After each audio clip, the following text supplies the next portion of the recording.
Thank you, Jayesh. Thank you, Vishnu, for organizing this. To the ambassadors in the gathering, to the consul generals in the gathering, to the honorary consul generals in the gathering as well, I welcome you all to this beautiful city of Hyderabad. Before I start off with my quick presentation, let me just share a couple of thoughts. As diplomats, as ambassadors, as consul generals, and in various positions, I'm sure you meet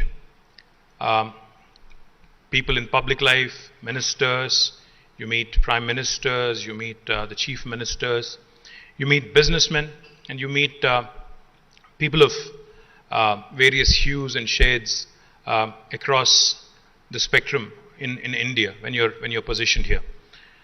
One of the things I keep repeating wherever I go, especially because diplomats have a fixed stint, a tenure.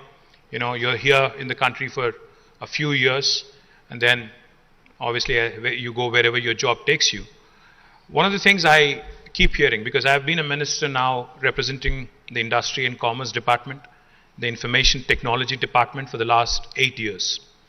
Wherever I travel along with my team, one of the questions we keep getting is, this comparison that gets drawn between India and China.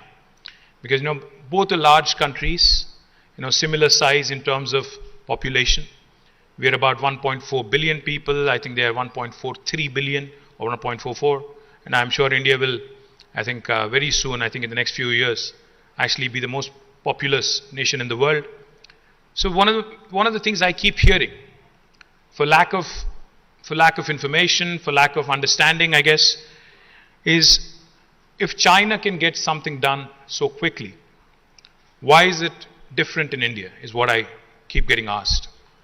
I urge all of you to kindly, whenever you are faced with this question, because this is one thing that I have been saying all along, India and China, in fact, are very, very different in terms of how they are, perceived and how they are structured as well. India is a very heterogeneous, very diverse, very, very diverse country. In fact, if you ask me, India is more like Europe, a mini continent, so to speak, with so many different languages, so many cultures. Because if you travel the length and breadth of India, Jayesh was saying, the best way to understand India is to travel to the States. If you travel the length and breadth of the nation, you will realize and you will see that everything in India changes every 100 to 200 kilometers. The language, the culture, the dialect, the cuisine, the way people think, the way people dress, everything changes in India in every 100, 150 kilometers. In India, we have 22 official languages. We have more than 300 unofficial languages. In fact, we are so big, as you all know. Even the smallest of towns in India sometimes are possibly the largest in Europe or elsewhere, in terms of numbers, in terms of volumes. So the best way to understand India, if you ask me, because we are a federal republic and we have just completed 75 years of independence. If you ask me, the best way to understand India is to actually understand the federal structure of India. Because each state by itself is empowered to make all the important decisions with respect to investments. While the overall trade and foreign trade, and also tariff-related issues could be vested with Government of India, the fact is, the real action is in the states in India. Everything that matters when it comes to making an investment, land, cost of land, water, manpower, power, electricity, and everything else that is required, fiscal incentives, all of these are in the domain of the state. So I tell a lot of my friends, when I meet them, potential investors, about this old story that is narrated in Indian mythology. There was once upon a time an elephant and 8 blind men around it. All these blind men wanted to experience and understand what an elephant actually looks like, because they have never seen or they've never been able to feel one in their life. So they were all taken to a zoological park, and this is an elephant. They were all positioned at various points around the elephant in the room, in the zoo, in the den. Each of them felt one thing.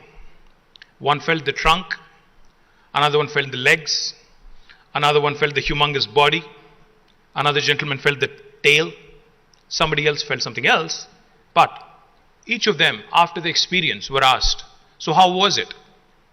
One said, it's humongous. Another said, no, it's not. It's actually very slender, very long, very hairy, if I may say so. So each of them had a very different experience of the elephant. Same is the case with India. It all depends on which gateway you choose to enter India. Because, your experience of India will hinge, will depend, will be predicated on which gateway you choose to enter India through. If you enter India through Hyderabad and Telangana, your experience will be very different than when you enter through, say, Uttar Pradesh. It's a very different experience because we work very differently. Our cultures are very different. Our thinking is very different. Some states are more progressive. Some states are more advanced. Some states are more adept at change. The point I'm trying to make, ladies and gentlemen, I know the story was a little longer than anticipated possibly, but the point I'm trying to make is, please choose your gateway wisely when you're investing in India. Because your experience, your memory or your opinion of India will actually hinge on the gateway you choose to invest through. Having said that, 2 years ago, Honorable Prime Minister Shri Narendra Modi ji had invited all of us to Delhi to talk about what we need to do to make India truly a first world country over the course of next 25 to 50 years. And from the government of Telangana, from my political party here, I represented the state of Telangana. Now I had only told him 3 things. I said, sir, if we really have to ensure India becomes a first world nation, then we have to buy, subscribe and adhere to the 3I mantra. What are the 3 I's? The first I stands for innovation. The second I is infrastructure. The third I is inclusive growth. These 3 I's together will propel India truly into the orbit of growing nations, into the orbit of the first world countries. Now, before I elaborate further on the 3 I's, let me just quickly give you a snapshot of what my state has achieved over the last 8 years. Telangana is the youngest state in India. For those of you who are unfamiliar as to why this is the youngest state in India, the Constitution of India allows for the formation of new provinces, for the formation of new states, unlike some other countries. So as a result of a protracted struggle for decades, the state of Telangana came into being on the 2nd of June 2014. The capital city is Hyderabad, which is the 5th largest city in India and one of the fastest growing cities in India. If you look at the geographical size of Telangana, we are 12th largest in terms of geographical size among 28 Indian states. But if you look at population, we're 11th largest state in India. So by no means are we a small state. We are a mid-sized state. Now, what has Telangana done in the last 8 years which is remarkable? What makes it special among Indian states? The numbers will speak for themselves. The GSDP of Telangana, the gross state domestic product of Telangana, when the state was formed, was 5,06,000 crores. I don't know in dollar terms. I can't give you an exact number right now, but just to give you a percentage, I can. And about as of March 31st this year, the GSDP of Telangana is 11.55 lakh crores, almost 130% increase. The per capita income of Telangana was 1.24 lakh rupees back in 2014. As of March 31st this year, it is 2.8 lakh rupees. Just to give you a comparison, the average per capita of India as a nation is 1.49 lakh rupees. Telangana is almost double the per capita of India, the rest of national average. If you look at the expansion of agriculture in Telangana because of the fact that we have taken it upon ourselves to construct some of the largest projects in the world. In fact, we have constructed in a very short span of time, about 4 years, the world's largest lift irrigation project in our state. That is the result why you see the irrigated land also has expanded from 62.5 lakh acres in 2014 to almost 1.36 crores or 136.9 lakh acres, which is almost double or even more in fact. Right now it's 119% to be precise. The IT exports of Telangana back in 2014-15 were at 66,000 crores, and now they've risen by almost 248% to 1,83,000 crore. The installed power capacity of Telangana was about 9,470 megawatts, which now has almost doubled to 17,218 megawatts. These are some of the numbers. I'll get a bit deeper into it when we actually go into a discussion. We have grown in all sectors: the primary sector, the secondary sector, the tertiary sector. The primary sector, as you know, agriculture, we have grown at 9.1% in 2021-22, and the contribution has risen also from the agriculture sector from a mere 14% to 18.6%. My director food processing is here, Jayesh is of course here. Telangana is now, in fact, ushering in 5 different kinds of revolutions as we speak. Of course, green revolution, because you know the agriculture has expanded by 119%. We see immense production of paddy, cotton, and a number of other agricultural produce that is ushering in green revolution.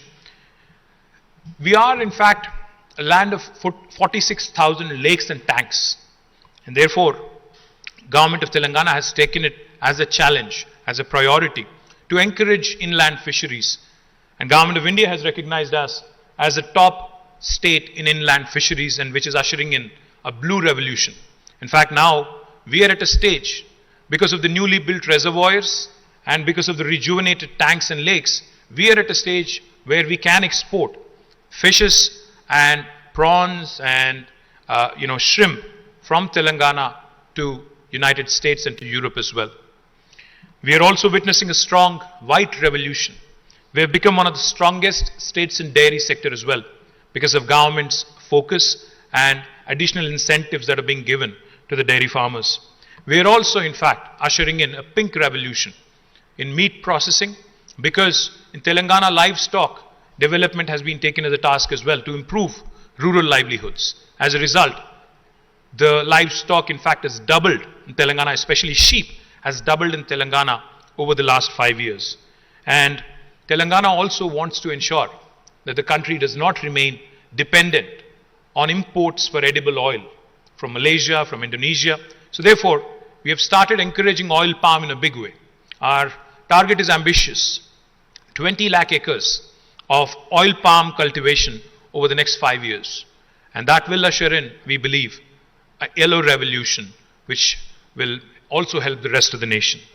In terms of industrial growth, we are one of the most progressive, most dynamic, and most forward-thinking state in the country.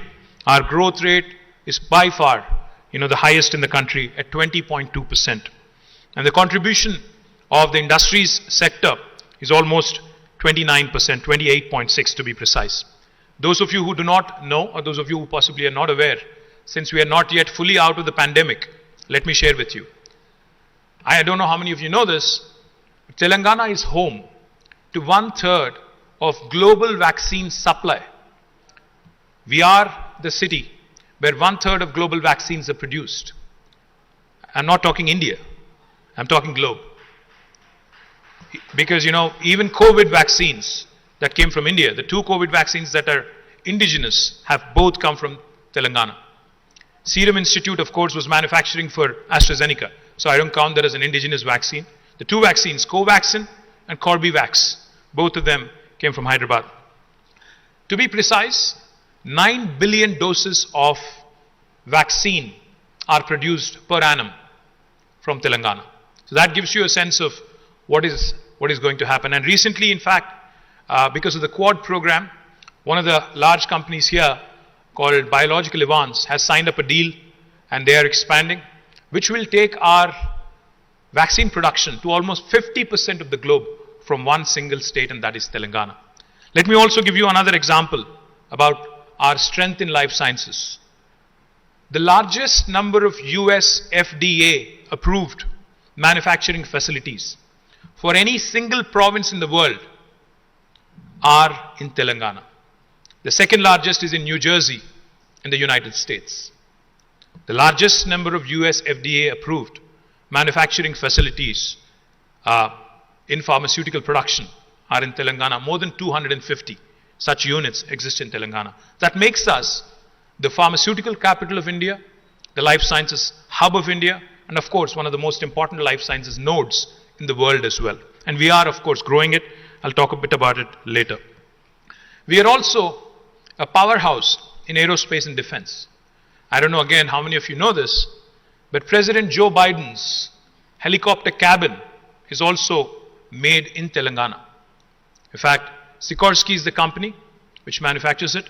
They manufacture in a joint venture with Tata Advanced Aerosystems Limited, and they manufacture it out of Telangana as well. And there's plenty of other things that are also going on.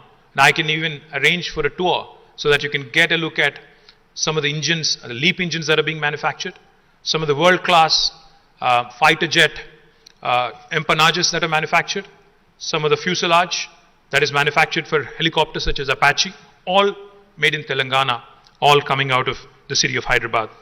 We are also a very, very strong player in electronics and IT. I'll talk about IT in a bit. Electronics as well. Today, 25% of the television sets that are produced in India come from Telangana. We have a very strong presence in electronics, but of course our ambition is larger. We want to be the Shenzhen of India. We want to ensure that Hyderabad becomes the hub for electronics in India, and we are making a lot of efforts in that direction. My director, Semiconductors and Electronics, is also here. He will be more than happy to share more details with you. Of course, we talked a bit about all the revolutions that are sweeping, as a result of agricultural expansion, which naturally, consequentially, lands in food processing and processed food production. Telangana, in fact, is the only state in India which has taken upon itself to set up what is called as Special Food Processing Zones of the state of Telangana, TSSFZ. Now, these special food processing zones are spread across different districts, spread across 10,000 acres of land, and are readily available for anybody who would want to come and invest in my state. The services sector, of course, has also been growing. I'll talk about it in a bit. Why did agriculture expand? I would say because of the initiatives of the government in terms of investments into irrigation, in terms of investments into welfare schemes such as Raitu Bandhu, which is a direct benefit transfer into farm input to the millions of farmers, ensuring the farmers, one of its kind in the world. The state directly insures every single farmer to the tune of almost 5 lakh rupees in case of a natural death as well. And of course, because of a very strong food processing policy, the sector has been growing. I can go on, but I think we'll move on. Next slide, please. We are, in fact, a powerhouse in information technology. We are home to more than 1,500 plus multinational companies. Just to give you a sense of what it is that I'm talking about, if you look at the brand names there, Google, Apple, Amazon, Microsoft, and Meta, all of their second largest campuses in the world, anywhere in the world, outside of their headquarters, are here in the city of Hyderabad. In fact, let me share with you, Amazon's world's largest campus is not in Seattle, it is in Hyderabad. And all of this has happened over the period of last 8 years. Except Microsoft, which set shop in 2001, the rest of the companies that you see here, all of them have come in the last 8 years. Not only these, Uber, Salesforce, Micron, Qualcomm, ServiceNow, Novartis, All of these companies, their second largest base in the world is in my city, Hyderabad. In case you're thinking, are these BPO, KPO kind of operations? No. Some of the most cutting edge work in maps, in AR, VR, AI, ML happens outside of Hyderabad. In fact, I'm sure all of you use Google Maps. Google Maps are actually developed in Hyderabad. So just to give you a sense of what's going on, the number of jobs that were created in the information technology industry last year in India, altogether in India, the country, was about 455,000, out of which my city, Hyderabad alone, had 150,000 plus. So more than one third of the jobs that were created in the IT sector last year in the middle of the pandemic were in Hyderabad, not in Bangalore. Bangalore was at 148,000. So we have been able to also give Bangalore a run for its money over the last few years. Of course, we have a lot of catching up to do, but we are on the right track is what I would like to believe. As I was saying, we are the nucleus of life sciences. We are a pioneer in aerospace and defense, and we are also an extremely important hub in electronics and semiconductors. So why Telangana? Why should anybody look at us? When I said innovation, infrastructure, and inclusive growth, that is not mere lip service. We take our words very seriously. We have innovated not just in terms of creating an infrastructure like T-Hub, which is the world's largest technology incubator. We have also innovated in our policy making. That's why Telangana today, because of a new legislation called as the TS-IPASS, which stands for the Telangana State Industrial Project Approval Self-Certification System. Like the Easy Pass in the US, which you navigate through easily. We have created a similar facility here, and we have conferred upon the investor, the prospective investor, a right to self-certify themselves. You may have heard of right to information. You may have also heard of right to education. But in Telangana, we have conferred upon the investors a right to self-certify themselves. Now, what do I mean?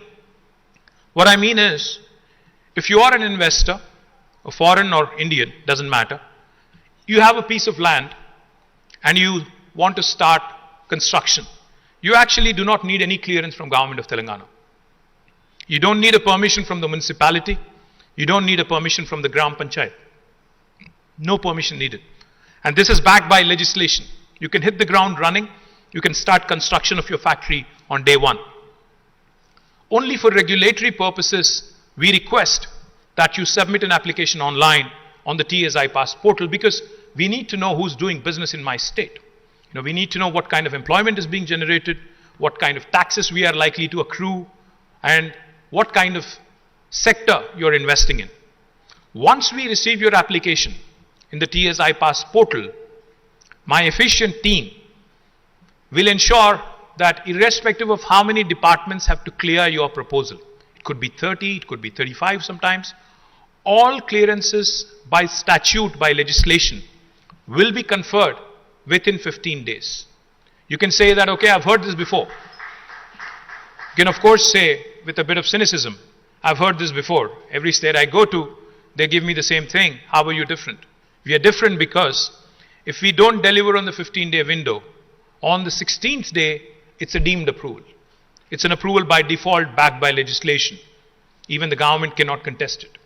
And from 16th day, let me also tell you, my most efficient principal secretary, Jayesh Ranjan, my special secretary, Vishnuvardhan Reddy, two top-notch bureaucrats, even they are not exempt from a penalty of rupees 1,000 per day if they are held responsible for holding up a clearance. Of course, Jayesh and Vishnu have not yet been penalized because they are super efficient. In case you're wondering, well, this sounds too good to be true, does it actually work in reality? In the last 7.5 years, since we passed this legislation in 2014 on the 5th of November, we have given more than 20,000 clearances. We have been able to raise more than 2.4 crore investment, lakh crore investment, which roughly translates to, I think, what is the dollar value now? 80 rupees, is it? So I think it would roughly translate to about $30 billion. And we've created a direct job potential of more than 1.6 million jobs. That's why we are ranked right on the top on the ease of doing business rankings given by Government of India. We have consistently been in the top 3. We missed by a whisker last time, otherwise we would have been on number 1. And let me also add the one thing that's important. I know that in today's world, the competition to attract investment is not among Indian states alone. When an investor is looking at making an investment, he's mulling options, he's weighing options, he's looking at various geographies. Sometimes the competition is between Malaysia, Indonesia, Vietnam, and India. Sometimes it could be Bangladesh, Sri Lanka, India. It could be something else, other geographies. So therefore, we have a very unique policy in Telangana, where if you, as a prospective investor, is willing to share with me what my competition has offered to you in terms of fiscal incentives, we will either meet or beat that offer. And this is again backed by legislation, this is backed by the statute, which makes it extremely attractive for anybody to start looking at. Next slide, please. So these are all the entities that we have created over the last 8 years. T-Hub, where we are sitting, is in fact the largest technology incubator in the world. And what do I mean, technology incubator? Say for instance, yesterday, I'll not name names, but a large American company, a large sports and apparel manufacturer, they had met me yesterday. They asked me, they said, if I want to run an innovation challenge, because I'm new to India, I have an office in Bangalore, but I'm new to India, the various other geographies in India. So can you help me find some good startups? What T-Hub can do for you is run a corporate innovation program where we will invite startups from all over India. They will look at your pain points, the problems with a fresh set of eyes, with an objective outsider view, and will come out with some truly global, truly world-class solutions. Because young Indians are bright.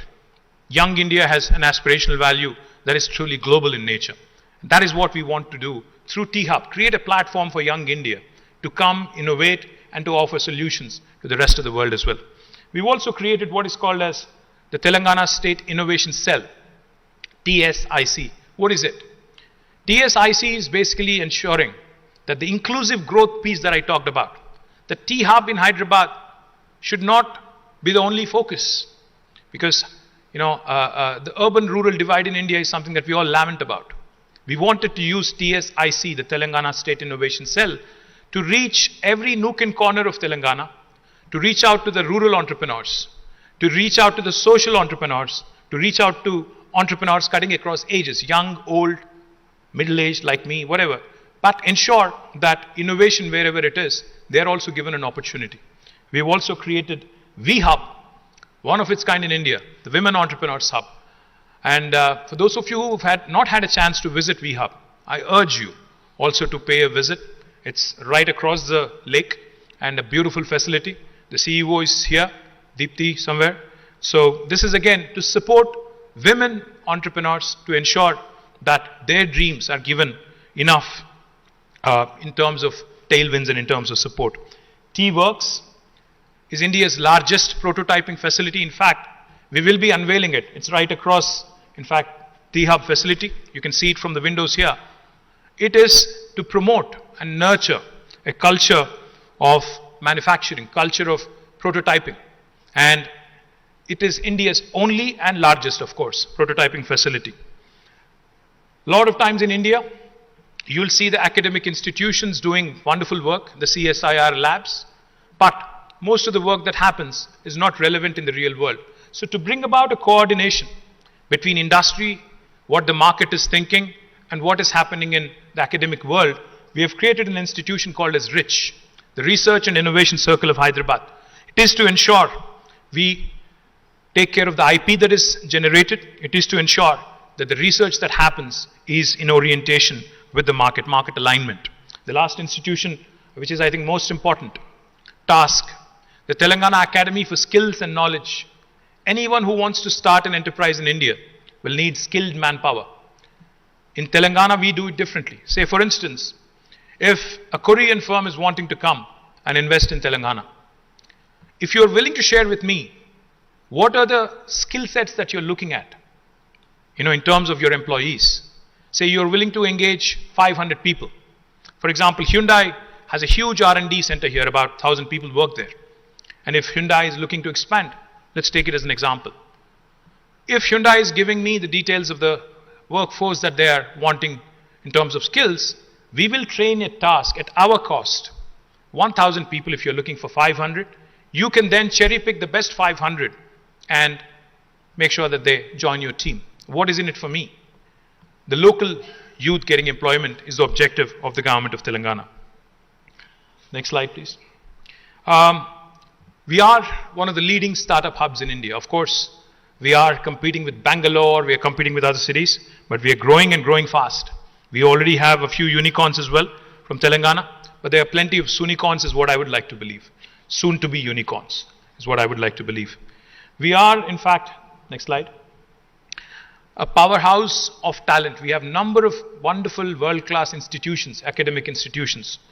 The Indian School of Business is rated as one among the best in the world. The IIIT Hyderabad, IIT Hyderabad, NALSAR, ICRISAT, TIFR, and all these wonderful institutions that you see here are all headquartered in Hyderabad, and they continue to provide. A number of other engineering colleges, of course, and medical colleges, of course, continue to provide the much needed workforce. But let me also tell you, add one more thing here. It is not just about what institutions are headquartered in Telangana. If you're looking to set up base in Hyderabad, in Telangana, we have the ability, because Hyderabad is where, I keep saying this and I can't say this enough. Hyderabad is neither south of India nor north of India. We are where the North India meets South India. We are where, I think, the old world heritage and culture meets the new age vibrancy. We are a city where it's a veritable melting pot of culture. So we have the ability to assimilate people from all over the world, all over India, and attract the best talent from across the country as well.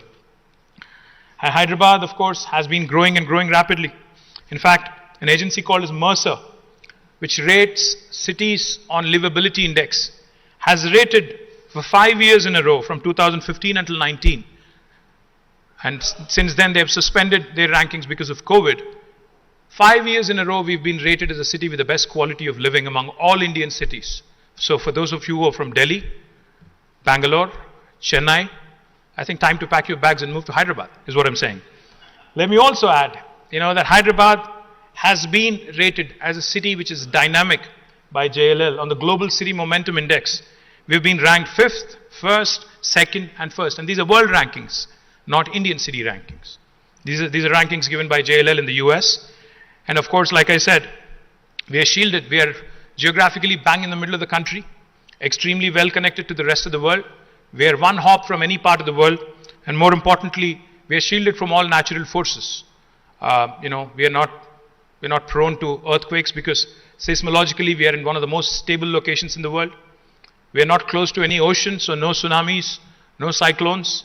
And of course, the cost of living, like I said, and the quality of living is much better than many other Indian cities. And the last two or three slides I'll dwell on quickly.